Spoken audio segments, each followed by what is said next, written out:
September 1943. Thousands of Italian prisoners of war arrive in California, expecting hard labor in quarries and mines. Instead, American officers hand them work assignments in vineyards, restaurants, and farms. The prisoners think it's psychological warfare. What happened next changed their lives forever. Welcome to History of World War II. Subscribe now. This is the strangest prisoner of war story you've never heard. Fort McDowell, Angel Island, San Francisco Bay. Summer and fall of 1943. Picture this, a processing center on an island in the middle of San Francisco Bay.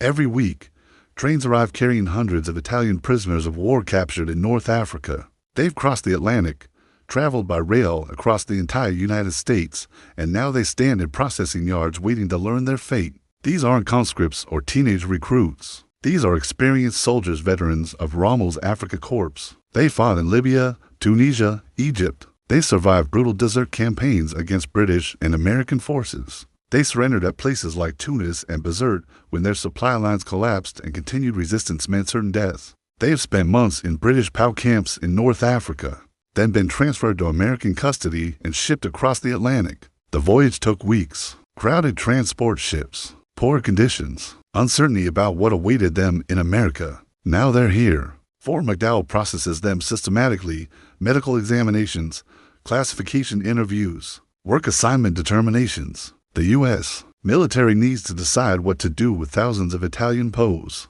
While still fighting a two-front war, the prisoners expect what prisoners of war have always expected throughout history: hard labor, punishment work, quarries, mines, construction projects, manual labor designed to support the American war effort while keeping captives under strict control and harsh discipline. They've heard stories about how different countries treat POWs. The Germans are brutal to Soviet prisoners, starving them, working them to death. The Soviets are equally brutal to German prisoners. Even the British, who follow Geneva Convention rules, maintain clear hierarchies: guards and prisoners, captors and captives, strict separation, limited privileges. The Italian POWs expect something similar from the Americans, maybe slightly better than German treatment, but still fundamentally punitive. They're enemy combatants. They fought against American soldiers. They killed Americans. Now they'll pay for that through hard labor. But when American officers begin announcing work assignments, confusion spreads through the processing yard. Vineyard work detail, Napa Valley. Restaurant kitchen staff, San Francisco. Dairy farm, Sonoma County. Food processing facility, Sacramento. Agricultural labor, Central Valley. The prisoners look at each other. Vineyards, restaurants. These aren't punishment assignments. These are jobs. Regular civilian jobs that require skill and training, not just brute physical labor. Some prisoners think it's temporary, that the real work will come later, that Americans are conducting psychological evaluations before assigning actual hard labor. Others think it's a trick designed to humiliate them, putting trained soldiers to work as farmers and cooks, treating them like peasants, like servants, like men without dignity or status. One thing is certain: none of them understand what's actually happening. What the Italian POWs can't know yet is that they've arrived in California at a unique moment in American history. The war has created massive labor shortages. Millions of American men are serving in the military. Farms need workers. Vineyards need harvest labor. Restaurants need kitchen staff. Food processing facilities need bodies to keep production running. And California has a particular problem. The state's agricultural industry depends on seasonal migrant labor. But the war has disrupted those traditional labor flows. Japanese Americans who worked in agriculture have been interned. Mexican ranchero programs are just beginning and haven't yet filled the gap.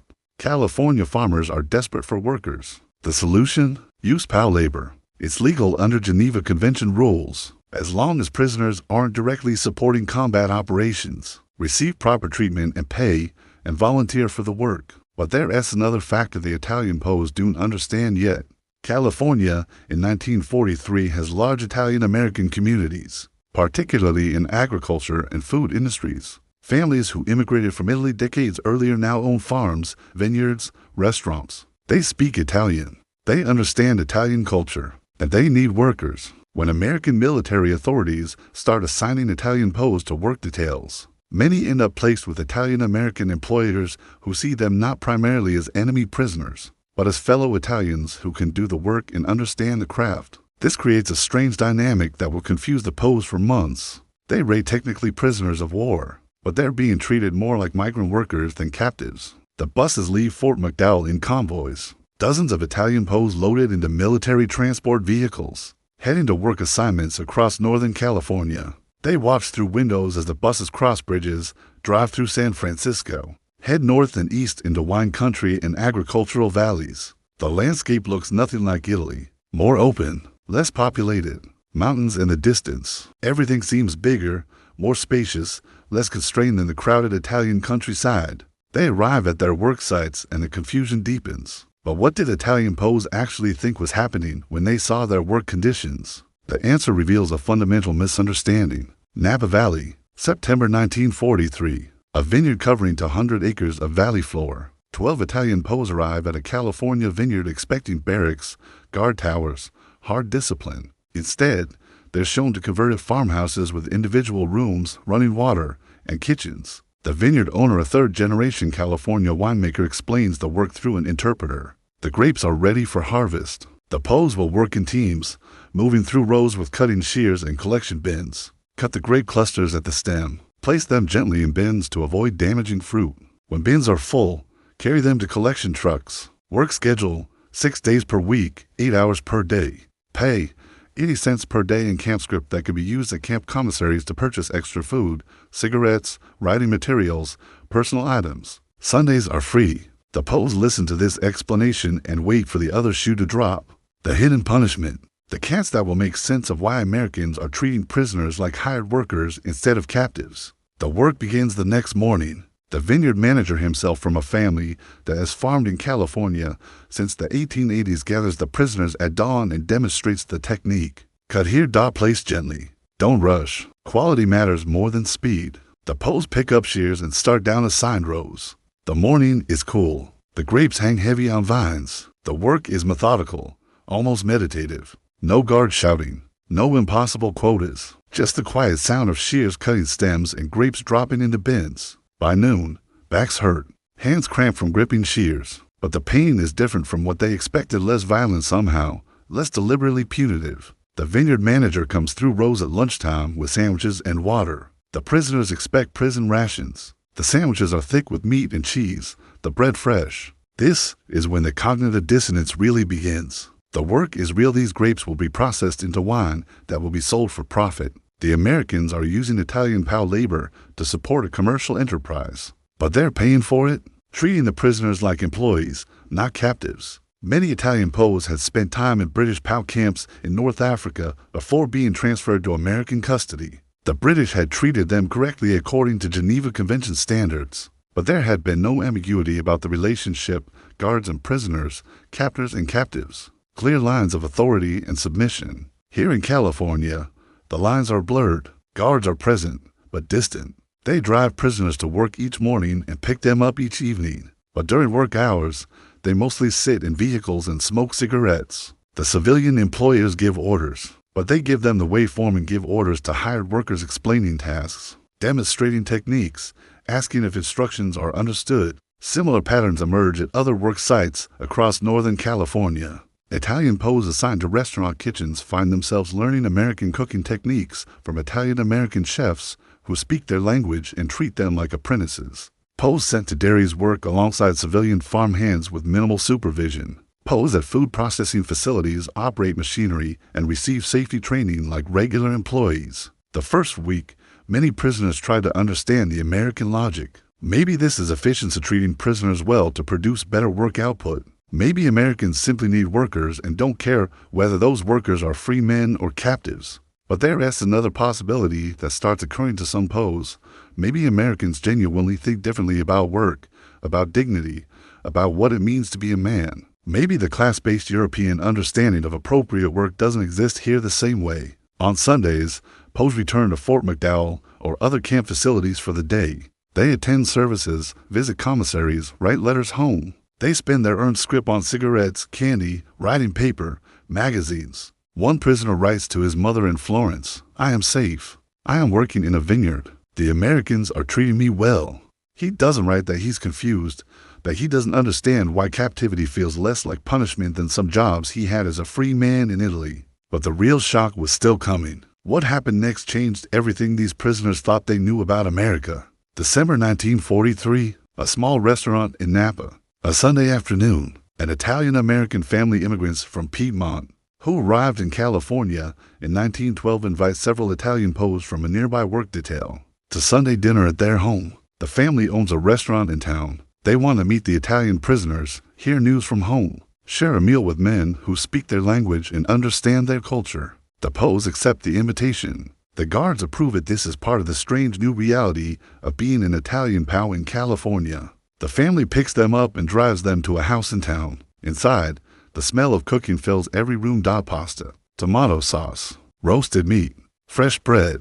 The POWs haven't smelled food like this since leaving Italy. The family treats the prisoners not as enemies or captives, but as guests. The father shakes hands and welcomes them in Italian. The mother hugs them and says they look too thin, that they need to eat more. There are daughters working at the restaurant, a son who will be drafted soon and sent to fight in the Pacific. They sit at a long table. The father opens wine from his own small vineyard behind the house. He pours glasses for everyone, including the prisoners. The POWs sip the wine and something breaks inside them. Not sadness exactly, but recognition. The wine tastes like home. The food tastes like home. The conversation, the laughter, the warmth of this family's kitchen, all of it reminds them of everything they lost when they put on uniforms and went to war. The father asks about their families in Italy. The POWs talk about mothers, sisters, brothers still serving somewhere in the Italian army. The father nods. He understands. His own cousins are still in Italy, some fighting for Mussolini,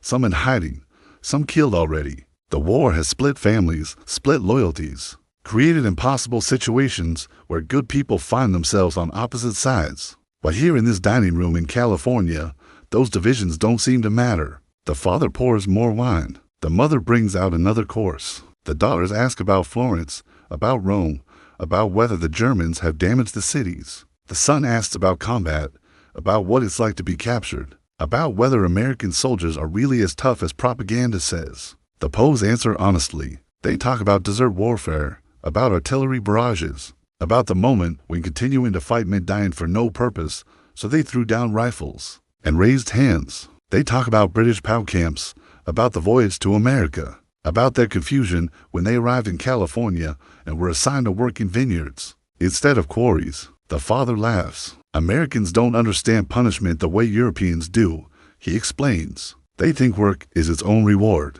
They think giving a man a job is the same as giving him dignity. Is that wrong? One POW asks. Not wrong, the father says. Just different. In Italy, we understand that some work is noble and some work is degrading. Americans think all work is noble if you do it well. They don't care about class or status. They care about results. The POWs think about this. They think about civilian employers teaching them skills, treating them like apprentices rather than prisoners. They think about being paid 80 cents per day, the same rate paid to free workers doing similar jobs. They think about Sunday dinners in Italian-American homes where the war seems distant and divisions seem artificial. Maybe the father is right.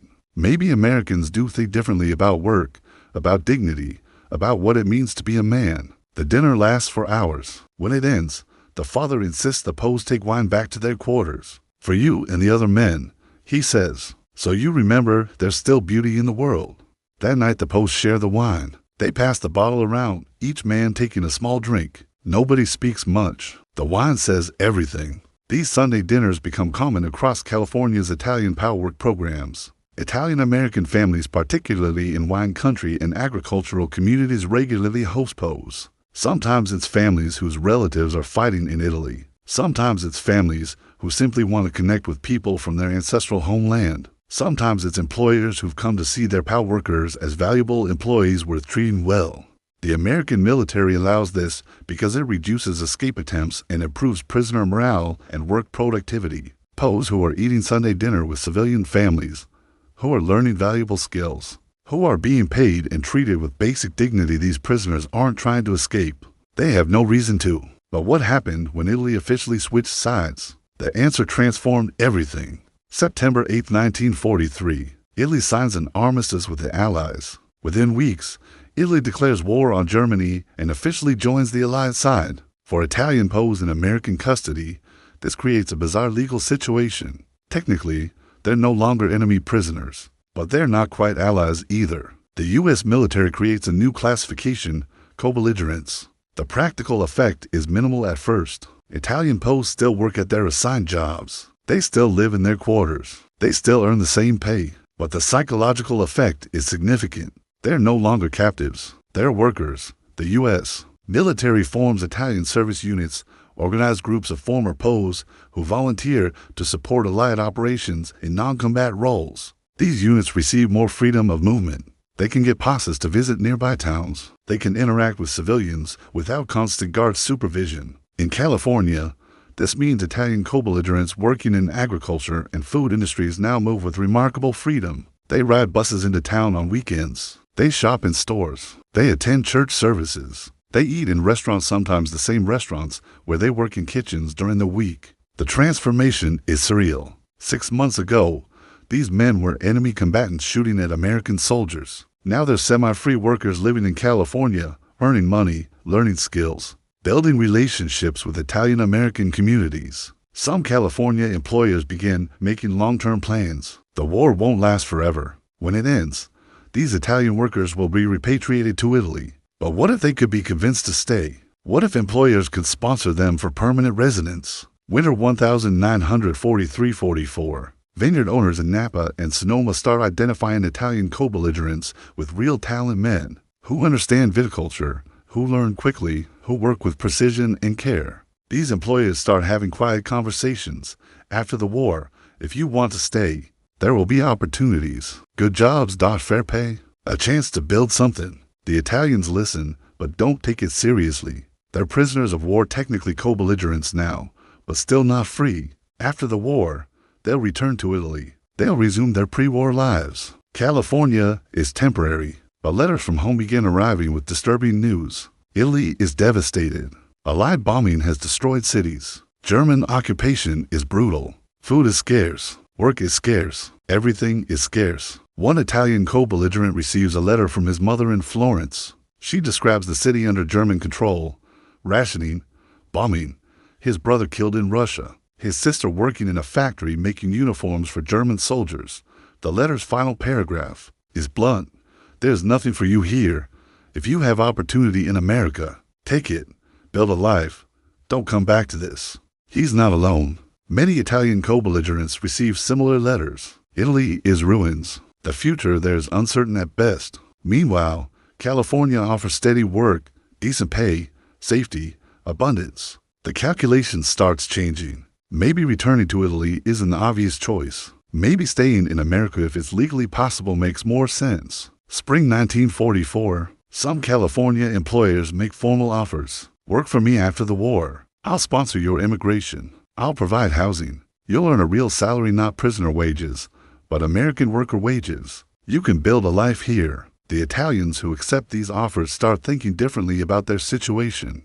They're no longer waiting out the war to return home. They're preparing for a future in California. They start learning English more seriously. They start studying American business practices. They start saving their earnings. What happened after the war ended reveals how profoundly this experience changed thousands of lives. May 8, 1945. Germany surrenders. The war in Europe ends. August 15, 1945. Japan surrenders. World War II is over. For Italian co-belligerents in California, the question becomes immediate.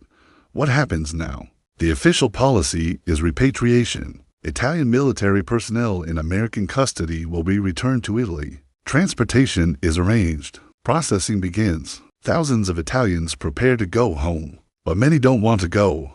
They've spent 2 years in California working, learning, building relationships, receiving offers of permanent employment. Italy is devastated. California is prosperous. The choice seems obvious. The U.S. government creates a pathway. Italian co-belligerents with American employment sponsors can apply for legal residency. The process requires documentation, background checks, employer verification. But it's possible. Hundreds of Italian former POWs begin the application process. They submit paperwork. They provide employment letters from California employers. They undergo interviews with immigration officials. The processing takes months. Some applications are approved quickly. Others take over a year. Some are denied, particularly for applicants with fascist political backgrounds or unclear wartime records. But many succeed. By late 1946 and into 1947, Hundreds of former Italian POWs have become legal U.S. residents. They're free to work, to move, to build lives in America. In Napa Valley and Sonoma County, Italian former POWs transitioned from co-belligerent workers to permanent employees at vineyards, where they deworked during the war. Employers who'd made promises during wartime now follow through, real salaries, sometimes housing, occasionally even partnership opportunities for the most skilled workers. In San Francisco's North Beach, Italian former POWs who'd worked in restaurant kitchens become full-time chefs and kitchen managers. Some eventually opened their own restaurants, catering to Italian-American communities and the growing interest in Italian cuisine among broader American customers. In the Central Valley, Italian former POWs settle on farms as permanent workers or tenant farmers. Some eventually purchased their own land, small plots at first, then expanding as they save money and build equity. The pattern repeats across California's agricultural and food industries. Men who arrived as prisoners of war in 1943 become American workers by 1946, then American residents, then eventually American citizens. Some marry Italian-American women, daughters of immigrant families who share language and culture. Some sponsor relatives from Italy to immigrate. Some send money back to Italy to support families devastated by the war. Their integration into American society happens relatively smoothly, particularly in areas with established Italian-American communities. They speak the language or learn it quickly. They understand the food culture. They share Catholic religious practices. They're visibly European, which in 1940s America matters for social acceptance. By 1950, many former Italian POWs have been in California for 7 years. They become indistinguishable from other Italian immigrants. They work the same jobs, live in the same neighborhoods, attend the same churches, join the same social clubs. Some achieve remarkable success. Former POWs who started as vineyard workers in 1943 become vineyard managers by 1950, then partners, then occasionally owners. Former kitchen workers become restaurant managers, then owners. Former farm laborers become farm owners. The exact numbers are difficult to verify because many former POWs don't publicize their backgrounds. They simply integrate into Italian-American communities and build lives. But California historical societies and immigration records suggest hundreds, possibly over 1,000 Italian former POWs stayed in California permanently after the war. Why did this happen? Why did California's Italian POW work program produce such unusual outcomes? The answer is economics, not altruism. California in the 1940s faced severe labor shortages in agriculture and food industries. The war had pulled millions of American workers into military service or defense manufacturing. Traditional sources of agricultural labor, particularly Japanese-American workers, had been removed through internment. Mexican bracero programs hadn't yet fully scaled up. Italian POWs arrived at exactly the right moment. They had skills. Many came from agricultural backgrounds in Italy. They understood wine, food, farming. They could be trained quickly, and under Geneva Convention rules, they could be employed legally in non-combat work. California employers recognized value. These weren't unskilled laborers who needed extensive training. These were experienced workers who understood viticulture, food preparation, agricultural techniques, treating them well, paying them fairly, offering them futures. This was pragmatic business calculation, not humanitarian generosity. The Italian POWs recognized opportunity. They'd arrive expecting punishment and hard labor. Instead, they received training, fair treatment, connections to Italian-American communities, and eventually offers of permanent employment. Many came from regions of Italy where economic prospects had been limited even before the war. Southern Italy particularly had chronic poverty, limited land, few opportunities. Working in California vineyards or restaurants, earning American wages, living in decent housing, eating well represented upward mobility they never expected. The post-war letters from Italy reinforced this calculation. Family members described devastation, scarcity, unemployment, uncertainty. The comparison was stark: return to ruins in Italy or stay in prosperous California with guaranteed employment. The decision became obvious for many: stay, build a life, maybe send money home, maybe sponsor relatives to immigrate later, but don't return to a country that has nothing left to offer. The economic dimension explains the California agricultural industry's enthusiastic participation in the POW program. This wasn't charity. This was solving labor shortages with workers who proved to be skilled, reliable, and eventually willing to stay permanently.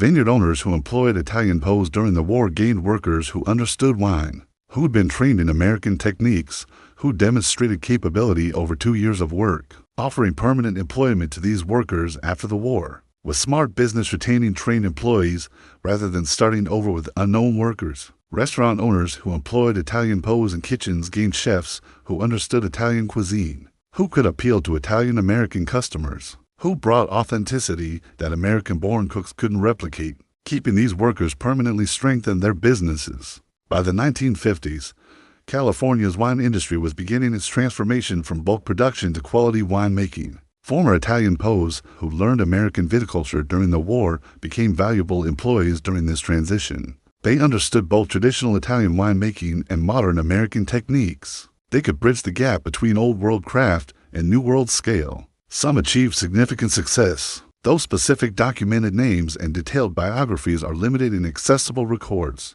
California wine industry oral histories and Italian-American community records contain references to former POWs who stayed and built successful careers, some as vineyard managers, some as winery partners, a few as owners of their own operations. The North Beach restaurant scene in San Francisco similarly shows Italian influence that includes contributions from former POWs who stayed after the war. The neighborhood's identity as San Francisco's Little Italy was strengthened by waves of post-war Italian immigration, includes some former POWs who deworked in the area during the war and returned permanently after repatriation. So what was the final impact of this unusual program? The numbers tell a remarkable story. Over 50,000 Italian POWs were held in the United States during World War II. Several thousand were assigned to work details in California. Exact numbers are difficult to verify from available records, but California agricultural and military archives suggest at least 3,000 to 5,000 Italian POWs worked in the state at various times between 1943 and 1946. Of those, historians estimate that several hundred, possibly 500 to 1,000, stayed permanently in California after the war through employment, sponsorship, and legal immigration channels. This represents one of the most successful prisoner of war integration programs in modern military history. Typically, POWs return to their home countries after war's end. The idea of prisoners staying permanently in the country that captured them is unusual. The idea of those prisoners achieving economic success is even more unusual. But the California Italian POW program created conditions that made both possible. 1. Skill-based work assignments. Italian POWs weren't assigned to punishment labor. They were matched to jobs that utilized their existing skills: agriculture, food preparation, skilled trades. This created immediate value for employers and prisoners alike. 2. Connection to ethnic communities. California's large Italian-American population provided cultural bridges. Italian POWs weren't isolated in camps. They were integrated into communities with people who spoke their language, shared their food culture, understood their background. 3. Economic opportunity. The war created labor shortages that made workers valuable. Italian POWs who proved capable had leverage. Employers needed them. This created possibilities for negotiation and permanent employment that wouldn't have existed in peacetime. 4. Timing. Italy's surrender and switch to the Allied side in 1943 changed the legal and psychological status of Italian POWs. They became co-belligerents rather than enemies. This made it politically and legally easier to employ them with minimal restrictions and eventually sponsor them for permanent residence. 5. Comparative devastation. Italy after the war was ruins. California was prosperous. The economic comparison was so stark that staying in America, even as a former prisoner, made rational sense. The result was a generation of Italian immigrants who came to America involuntarily as prisoners and stayed voluntarily as workers. Their experiences were unusual, but their integration followed patterns familiar to Italian-American communities: work hard, save money, build businesses, sponsor relatives, join ethnic organizations, gradually Americanize while maintaining cultural identity. By the 1960s and 1970s, most former Italian POWs who'd stayed in California were indistinguishable from other Italian Americans. They'd been in the country for 20 to 30 years. Many had become citizens. Their children were born in America. Their economic success varied. Some struggled. Some achieved comfortable middle-class status. Some became genuinely wealthy, but collectively they'd integrated successfully. Their stories rarely received public attention, unlike other immigrant groups who arrived with clear narratives fleeing persecution. Seeking opportunity, joining family former POWs had complicated backgrounds. They'd fought against America. They'd killed American soldiers. They'd been captured and imprisoned. Most preferred not to emphasize these aspects of their history. They integrated quietly, joined Italian-American communities, and built lives without drawing attention to their unusual arrival circumstances. But within families and communities, the stories persisted. Nana was a prisoner during the war, worked in Napa vineyards, stayed after the war ended, eventually owned his own place. These oral histories, documented in some Italian-American community projects and local historical societies, preserve fragments of this unusual program. The Italian POW work program in California succeeded because it aligned incentives in ways that benefited everyone involved. American employers got skilled workers during critical labor shortages. Italian POWs got fair treatment, valuable skills training, and eventually permanent employment opportunities. Italian-American communities got reinforcement of their cultural presence and contributions to their ethnic economy. The program wasn't designed with these outcomes in mind. American military authorities assigned Italian POWs to California agricultural work, primarily to solve labor shortages while meeting Geneva Convention requirements for POW treatment. The long-term integration of some prisoners was an unintended consequence, not a planned goal. But the consequences reveal something important about how immigration and integration can work. The Italian former POWs who stayed in California succeeded because they had marketable skills. They entered communities with existing cultural connections. They arrived during economic expansion with strong labor demand. They worked hard and proved their value. They faced relatively few legal barriers once the war ended, and their status changed. This wasn't a humanitarian program. It was a pragmatic labor solution that created unexpected opportunities. The prisoners who recognized those opportunities and adapted to take advantage of them built successful American lives. The irony is stark. These men came to America as enemies in chains, expecting punishment.